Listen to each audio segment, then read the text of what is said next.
tout le monde, alors je suis ravie de vous retrouver pour le jeu Le Tarot de la Sorcière Moderne de Lisa Sterle et je remercie encore mon amour chéri de me l'avoir offert, mais il y a pas mal de jeux que je vais vous présenter qui sont offerts de sa part. Il me gâte et m'a beaucoup gâté et je pense qu'il y en a d'autres avec les différentes fêtes et anniversaires qui vont arriver. Donc voilà, je suis sponsorisée par mon chéri en ce moment. Donc voilà. C'est un jeu que j'avais vu en anglais, j'avais hésité de le commander en anglais, j'étais bien contente de ne pas l'avoir fait vu qu'il est sorti en français, c'est quand même plus simple. Donc il est sorti au courrier du livre. Il est de Lisa Sterle, je ne sais pas si je vous l'ai dit. Et qu'est-ce qu'on nous dit derrière? La force et le pouvoir des sorcières sont millénaires. Ces qualités sommeillent en nous et ne demandent qu'à éclore pour s'épanouir dans notre quotidien. Grâce à ces cartes portant la symbolique des arcanes traditionnels, dans des illustrations sublimant la pluralité des sorcières d'aujourd'hui et célébrant la diversité. Le tarot de la sorcière moderne vous encourage à puiser dans cette sagesse intérieure et à faire confiance à votre intuition. Reconnectez-vous à votre pouvoir inné et on nous dit que Lisa Sterle est une dessinatrice de comics américaine, très impliquée auprès de la communauté LGBTQIA+. Elle a, au bout d'un moment, je perds toutes les lettres, hein, LGBTQ, c'est déjà pas mal. Elle a à cœur de créer des récits et des outils pour accompagner les femmes à la découverte de leur force et de leur magie intérieure. Alors, on a une boîte aux cloches comme ça, illustrée avec les outils de la sorcière, un petit peu ici, et qu'on retrouve sur le devant de la boîte. On a un petit livret, et on a les cartes qui sont dans un joli pochon de satin, et on a l'intérieur aussi, qui est comme ça. Alors, petit bout de... Donc, qu'est-ce qu'on nous dit dans le guidebook, le tarot de la sorcière moderne? Donc, on a un guidebook qui est en noir et blanc. On va avoir une préface, une intro, comment lire les cartes, des tirages qui sont proposés. Et ensuite, on a les arcanes majeurs où on voit que certains arcanes ont été renommés. Et ensuite, on a les arcanes mineurs expliqués et la carte supplémentaire. Les cartes supplémentaires, voilà, la carte Tout va bien, qui peut être remplacée, qui peut remplacer le 10 d'épée. Et ensuite, cette dernière carte est un léger souffle d'inspiration de ma part. Voilà ce qu'on a. Donc, après avoir eu l'intro et une préface, vous avez l'introduction. Vous avez comment utiliser les cartes, la préparation, choisir sa méthode de tirage, mélanger, couper les cartes. Et les tirages qui sont proposés. Donc, on a des tirages en 4 cartes qui sont proposés. On a le chemin malin, les 4 pouvoirs, la roue intérieure. La roue intérieure vient un petit peu récupérer, retrouver, on retrouve les sabbats du calendrier celtique. On a les 22 arcanes majeurs. Hop, et donc voilà, vous allez avoir la carte qui est présentée ici en grand, en noir et blanc. Et ici, le fou est surnommé la folle. Et vous avez le message de la carte, la magicienne pour le magicien. Donc en fait, c'est vraiment tout mis au féminin. Ce jeu est transposé au féminin pour les cartes. Dans la grande prêtresse, on a, en fait, c'est dans l'illustration qui va être assez moderne. Dans les représentations, dans le style, etc. Vous allez voir. Et ensuite, vous avez les arcanes mineurs.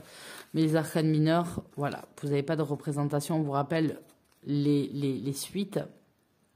Et ensuite, vous avez un petit message pour chaque description de carte sans avoir les cartes. Bon, voilà, c'est un petit livret explicatif. Ce n'est pas un livret totalement détaillé sur le tarot, etc. Mais il fait son job juste pour les rappels. Hop, non, je vais le mettre comme ça. Ça évitera que je le fasse tout tomber. Et on va regarder les cartes, si vous voulez bien. J'ai du mal à respirer aujourd'hui, il fait lourd, je sais pas. Alors, hop là. Non. Voilà, les cartes sont avec un bord blanc, ça n'a pas été touché. On a un fond un peu particulier dans les verts, avec des symboles sur les côtés. Voilà. On nous rappelle le bâton, la coupe, les deniers ici. Donc on a les petites suites qui sont représentées derrière. C'est pas un dos exceptionnel. Mais ma foi, c'est un choix. Donc hop. Voilà la carte supplémentaire. Les 2 cartes supplémentaires sont ici. Vous êtes une badass pleine de vie, d'amour et de possible. Que ces cartes vous permettent de devenir la meilleure version de vous-même. Un petit mot. Et la carte tout va bien. Ouais. Faut positiver, quoi. Et donc voilà, la carte la folle. Alors vous allez voir qu'on retrouve un petit peu ce qu'on retrouve dans notre tarot normal. Hein. On a la falaise, on a le chien, on a la personne qui s'en va. Le baluchon, c'est le sac à dos. Mais on est dans quelque chose de moderne. Déjà, bon, on a une femme habillée de façon assez moderne. Et on a son téléphone branché avec sa musique. La magicienne. Donc là, c'est pas mal aussi. On a des femmes un peu de toutes les sortes, toutes les origines, toutes les formes, tous les styles. Donc ça, c'est plutôt sympa. Vous savez que c'est le genre de jeu que j'aime bien. Dans la magicienne, où on retrouve encore une fois la représentation, classique, dans le sens où on retrouve les symboles des suites, etc., les éléments, mais avec un côté plus moderne dans l'illustration. La grande prêtresse, par exemple, là, elle a troqué son livre pour un PC. L'impératrice est très très belle. L'empereur, voilà. La hiérophante. Les amantes. Et on a gardé quand même un aspect masculin ici, vous voyez. Le chariot avec la moto, c'est pas top ça.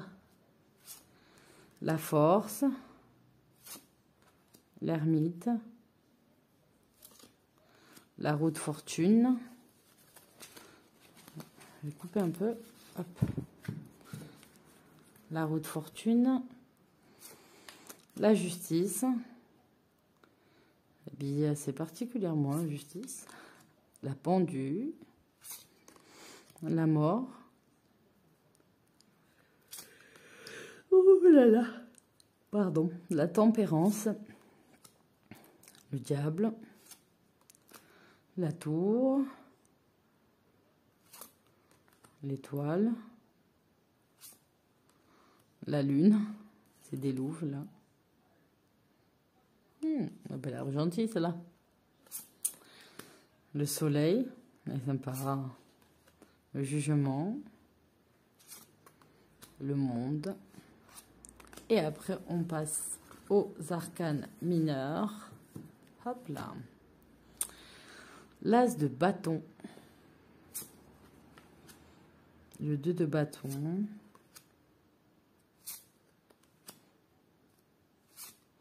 Donc on retrouve l'aspect habituel d'un Rider-Waite-Smith. Hein. Rien de très choquant là-dedans, mais avec un côté tout à fait moderne.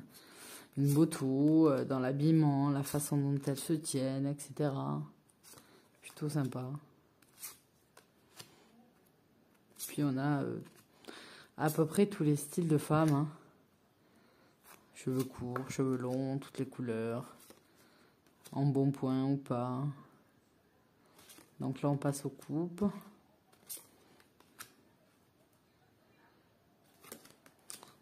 Hop. Après, elles glissent bien, sont très épaisses, de bonne qualité, je trouve, les cartes. Voilà, sont bien sympas. Très très sympa, la qualité des cartes.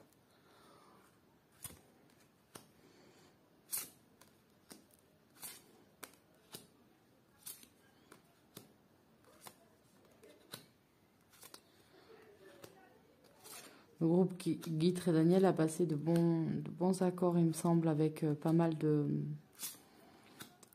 maisons d'édition étrangères. Et du coup, on peut avoir pas mal de jeux proposés en français et avec une bonne qualité en plus qui est travaillée sur les cartes. Et ça, c'est pas négligeable de voir que les éditeurs font un effort. Voilà, font un effort sur la qualité des cartes. Voilà, là, c'est une bonne qualité. Ça fait plaisir. On voit l'épée, on passe donc au denier. Elle est jolie, hein. Elle ressemble un peu à la robe que j'ai aujourd'hui, en un peu plus long et avec des points.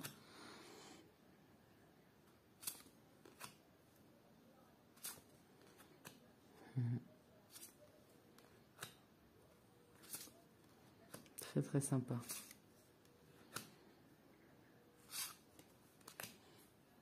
Je sais pas ce que vous en pensez, mais je trouve très moderne, très sympa.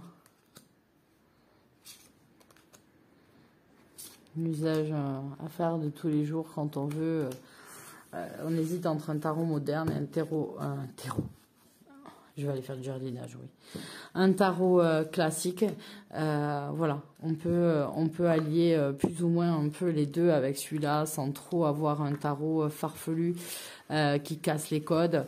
Là, on est dans un tarot où on se retrouve en fait assez traditionnellement, mais en même temps en ayant de la modernité dans le concept et l'illustration. Donc je trouve ça plutôt pas mal. Je trouve que c'est un jeu réussi. Donc voilà, j'étais ravie de vous le montrer et je vous dis à très bientôt. Bye bye.